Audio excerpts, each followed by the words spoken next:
Hello, everyone. Welcome back. Today, I want to share my thoughts with you guys on Trump. Okay, and I got to tell you guys, Democrats are getting the worst possible Trump they could have ever imagined. Okay, now from my perspective, I'm getting the best Trump I ever imagined. Okay, I never thought that even if he had won re-election, he would have done all the things that he's done in like just 4 weeks. Okay, so I am like 100% impressed, totally. Now we have to say, I mean, basically the Democrats created this Trump. Okay, back when Trump won in when was it 2016. The vision that I think Trump had is that he was going to make their system, right, their system, more efficient. Okay, he expected that. Okay, once he became president, got sworn in, that government, right, the deep state, everybody was going to accept him. Okay, and he was going to work with them to improve the system. Okay, he did not expect that he would be like completely rejected, that they would fight him like every step of the way.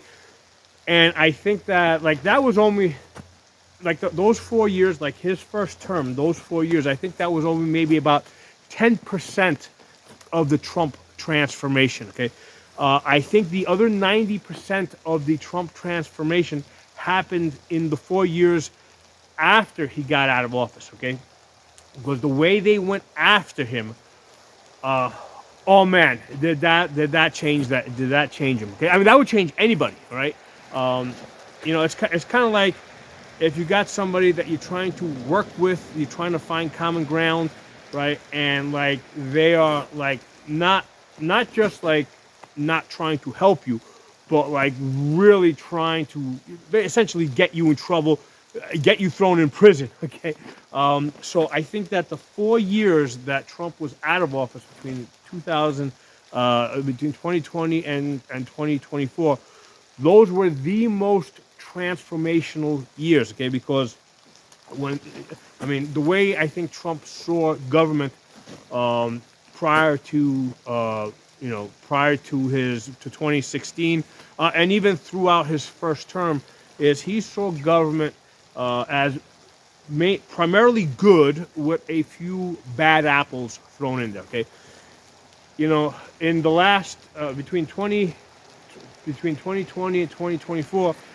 Trump came to understand that government is mostly bad. Okay, it's basically a basket full of worms with maybe an apple thrown in there. Okay, that's what government is, and he came to completely understand that, believe that, and more importantly, he had time to formulate a plan. Okay, and uh, people that understood this, gravitated towards him, right? Because people that didn't understand this, that didn't believe this, obviously they stayed away from him, right? Like Liz Cheney and those kind of people, they stayed away from him. Okay, but the people that believed in destroying the deep state, okay, um, in destroying the bureaucracies, they all gravitated towards him. And I'm sure, like behind closed doors, they were saying, see what they're doing to you." The You gotta not just pull the weeds out, you gotta kill the roots, okay, and make sure that the weeds don't come back. So that's the understanding that I believe Trump now has. Okay, he has to completely destroy the system. Okay, now the excellent thing, the thing I'm most like excited about, right, is that he's going after the financing, right, because the Democrats, right, and the leftists and the socialists, they are being financed by the government, right, through U.S. aid and a couple of other systems that are in place. Okay, so he's destroying the financing system, the thing that keeps them afloat, and allows them to keep essentially,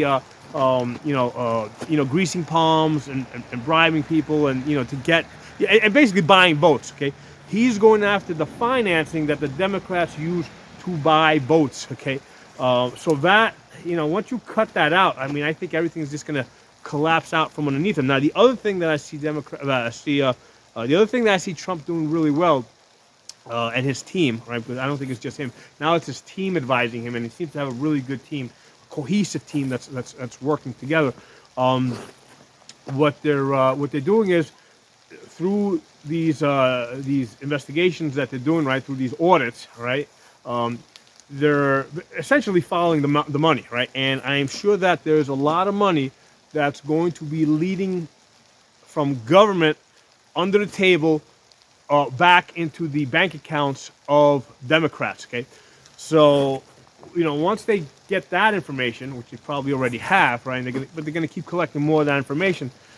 Now you got something to pretty much hold the Democrats, by a throat by, because the more resistance they give you, like the Democrats that give the most resistance and fight the worst, those are the ones that you go after first. Okay, that's not to say that they shouldn't prosecute all the Democrats and take the money back that they've stolen, because that's a big thing. They need to take the money back from the Democrats. All that money that they've gotten, they need to take it back from them. But they can give priority to the ones that are most annoying, okay? And I think that's part of the reason why a big part of the Democrat Party leadership, right, like Pelosi, right, people who have made lots of money, are surprisingly quiet. I mean, they're saying, like, in Schumer, they're saying something, but it seems to me like they're doing the bare minimal to show some resistance, right? Like this guy Hakeem Jeffries, they're doing the bare minimal to just show that they're going to resist it, that they're going to give some resistance. But at the same time, you got Hakeem Jeffries saying, "Hey, what can we do?" All right, they own the government, So he's essentially surrendering. To me, he's signaling to Republicans that, hey, specifically signaling to Trump and his team that, listen, guys, do what you want. Just leave us alone. Let us keep our money. Don't prosecute us. That's what I think they are saying. Okay. So again, I it's not that the Republicans and and Trump and his team, they shouldn't go after the Democrats, but they can do it tactfully. They can do it skillfully. They can drag this out slowly over 4 years to get stuff done, just like essentially holding them, they got blackmail, they can blackmail them. Hey, without actually saying that they're being blackmailed. Here's the thing: if Democrats are helping Trump, okay, and Trump is able to focus on getting his agenda done, then he and his team might be a little too busy to start prosecuting the Democrats for crimes that they've actually committed, right? For actually stealing money out of the government, right? So it's not like they haven't committed the crimes. It's just, there's only so many things that can get done. What do you give priority to? So if the Democrats are staying out of the way, or to some extent actually assisting Trump get things done, well, now he's going to be busy with, getting his agenda done, right? Deporting all the illegals, etc., right? Trimming down government. So, what? If he's busy doing that, he might be a little too busy to further investigate and prosecute the Democrats. Now, at the end of all of this, right, maybe in the fourth year, right, all that money that they got, it's got to come back. It's not their money, okay? This money belongs to the American people, okay? And that's not just the money that Democrats have taken under the table in kickbacks, especially a lot of it, I'm sure they got through these U.S. aid programs, and there's at least 2 or 3 others out there. That money needs to be given back or put back, basically to finance the government, right? They can use that money, take that money back, reduce our taxes, finance the government. But the money I also want back, okay, is the money that Pelosi and other Democrats, or even Republicans for that matter, have made from insider trading, okay? And basically they need to look at, like, all these brokerage accounts that have ballooned, okay? How did these brokerage accounts balloon, okay? So if there's a time correlation between, some type of policy change or legislation that passed, that affected a particular industry, and Democrats either buying or government people either buying or selling stocks, well, obviously that's insider trading, right? Because if I did something like that, I know I'd have the SEC, like on my ass in a second, right? So the same rules that apply to us, right, as far as the timing of buying and selling stuff, with information that we might receive right from the inside, those same exact rules have to apply to politicians, and they don't even need to pass another law that says, hey, Pelosi, you can't do insider trading. The rules already exist. Okay, it's just that they need to be applied to them. First thing, get the money back. Okay, get that money back, because again, they're using this money to fund the Democrat agendas. Get that money back, and then depending on how cooperative they are, then you decide if you're going to prosecute them. Because prosecuting doesn't always, putting somebody in jail, like putting Hillary in jail, doesn't necessarily yield the best results. Okay, the best results can sometimes be yielded by getting these people to do what you want, and which is exactly what I think is happening with Mayor Adams of New York City. Okay, he was being prosecuted, and it turns out that, hey, Trump wants him to get the illegals out. All right, Adams said that, hey, it's really hard for me to do my job if you're running me through the courts and trying to stick me in jail. And he's like, okay, we're going to drop the charges, get them out. And he's like, essentially, we got a deal. Okay, now even though both sides are saying that they don't have a deal, they got a deal. Okay, so let's be real. Okay, and here's the thing. I don't know why Democrats are making such a big deal out of this, because there's such a thing as plea bargaining. Okay, what's plea bargaining? Plea bargaining is, let's make a deal. Okay, that's what plea bargaining is. Now all this leads into the severe need for prosecutorial reform. Okay, prosecutors have way too much power to essentially do what they want, especially with overcharging people. Okay, prosecutors should not be.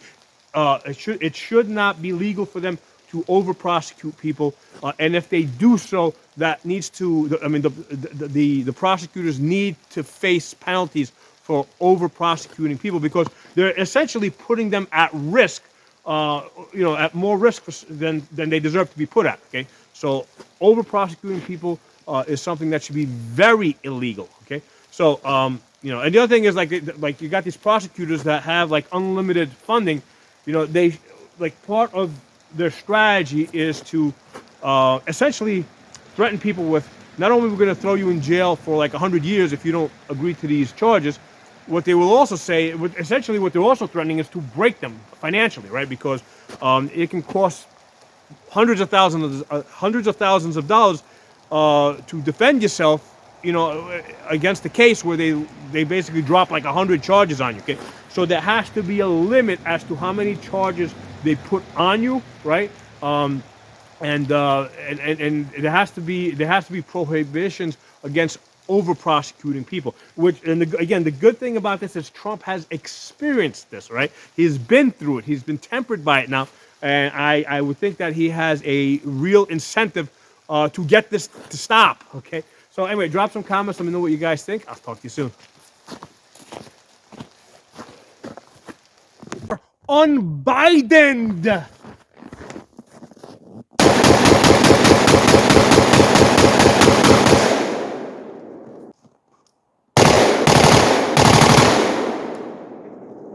Goodbye, baby.